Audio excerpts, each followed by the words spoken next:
Yan mga sir, bali ito ito magpalit ako ng ng cylinder dito sa likuran sa brake. Yung pinalitan ko ng bearing kahapon mga sir, nakita ko kasi pagtanggal ko may leak yung cylinder. Kaya basang-basa rin nung pagtanggal ko ng brake drum. Basang-basa sa fluid. Ngayon, wala na kasi mabilhan kahapon kasi inabot na ng sarado ng water supply, kaya tsaka malakas kasi ulan kahapon kaya ngayon ko lang siya mapalitan ng ngayon ko lang siya nabilhan ng bago. Ito, hindi ko na na-video kanina pagtanggal ko mga sir kasi lubat cellphone ko kanina. Yan. Dito yung leak niya mga sir, yan. Dito siya nakakabit mga sir. May nabibili naman na repair kit nito mga sir, kaya lang wala kasi siguraduhan kung okay yung repair kit. Kaya isang buo na mas maganda, isang assembly na yung bibilhin. Sa kabila chinik ko na rin kanina mga sir, wala namang leak, tuyo sa kabila. Saka makapal pa naman yung lining din, yan. Kaya ito lang papalitan ko. Yan. Ito yung bearing na nilagay ko kahapon mga sir, yan. Wala na siyang alog. Papalitan ko lang ngayon tong cylinder. Ito yung Lancer mga sir, yan. Lancer hotdog. Yan. Tapos may binili rin ako mga sir na fluid para i-bleed ko na rin yung matanggal yung lumang brake fluid. Yan. Kakabit ko to mga sir. Tapos ito may brake cleaner din. Kasi pagbukas ko kanina mga sir, naglawa ulit kaya isprahan ko ulit siya ng brake cleaner. Mga sir, isprahan ko na siya ng brake cleaner ulit.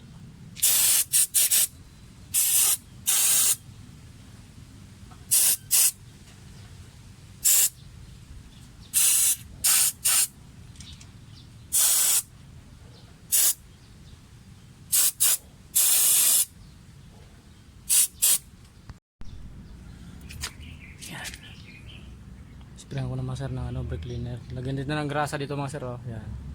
Para pagbalik natin dito sa may grasa na siya. Yan. Yan yung mga tumutunog-tunog mga sir pagka yan. Pag nagbitaw at saka pag nagpreno ka, yan, tumutunog yan Kaya kailangan lang ganda ng grasa para walang ingay.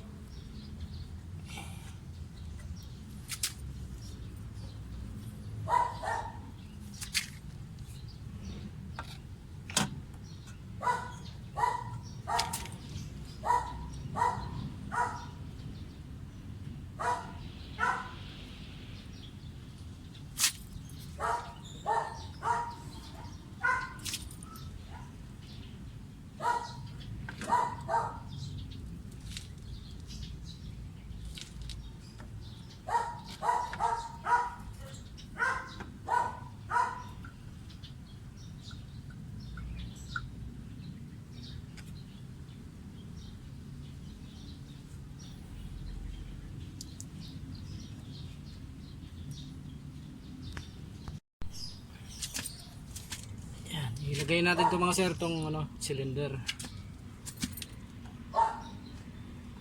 Yan. Dala ng konti itong mga sir, itong lining.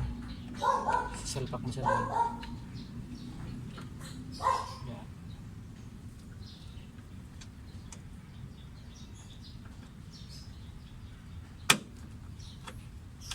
Yan.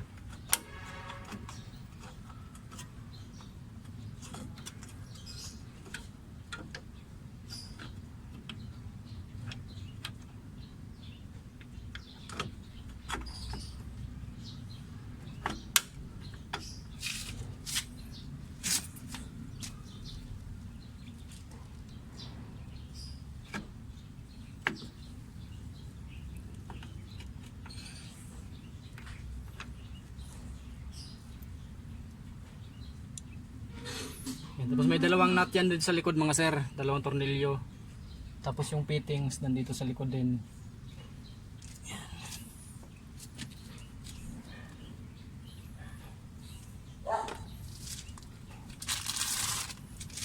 Ito mga sir yung dalawang tornilyo sa likod.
Yan sir yung ano, yung likod yan.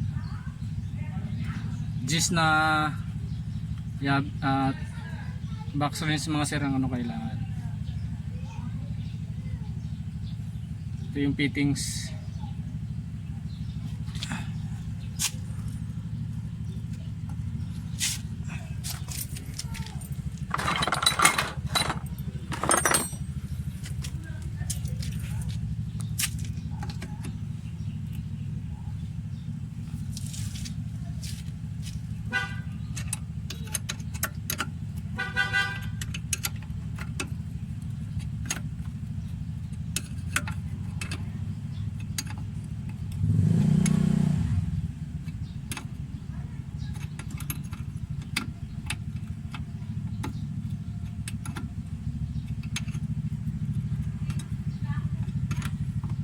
Dali lang naman mga sir magpalit ng ano, brake cylinder sa likod.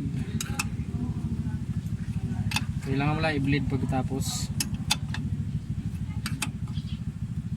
Hindi ko na sa inipitan kasi mga sir kasi malutong na baka mabasag pa itong hose niya, kaya bleed na lang natin. Iba kasi pag nagpalit ng ganito mga sir, iniipitan mo na nito bago tanggalin yung fittings dito. Kasi para kunting ano lang, kunti lang yung matatapon na fluid. Pero ito kasi palitin na rin yung fluid, kaya hinayaan ko na lang na tumulo.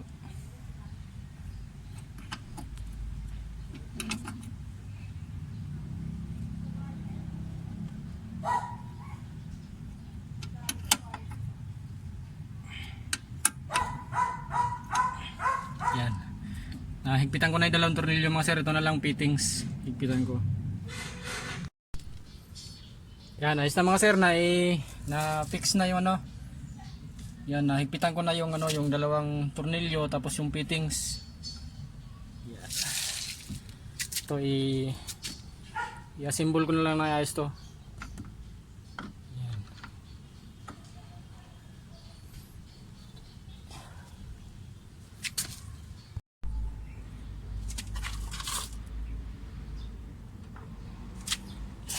I-assemble ko man to mga sir para mamaya i-bleed na lang.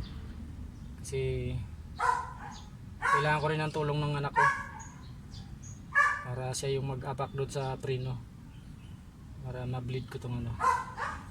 May ginawa pa yung anak ko mga sir eh. Ito muna, symbol ko lang muna to.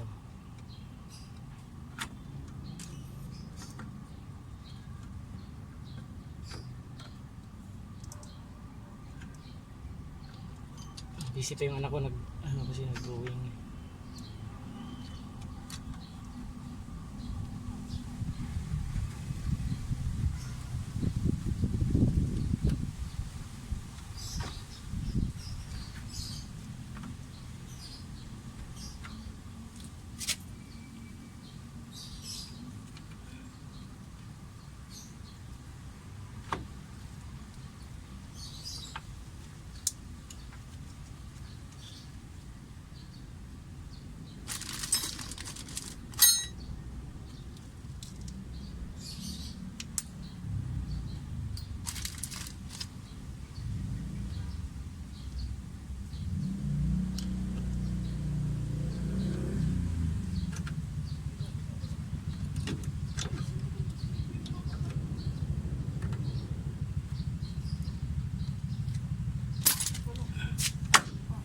Kabila naman.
Ayos na mga sir.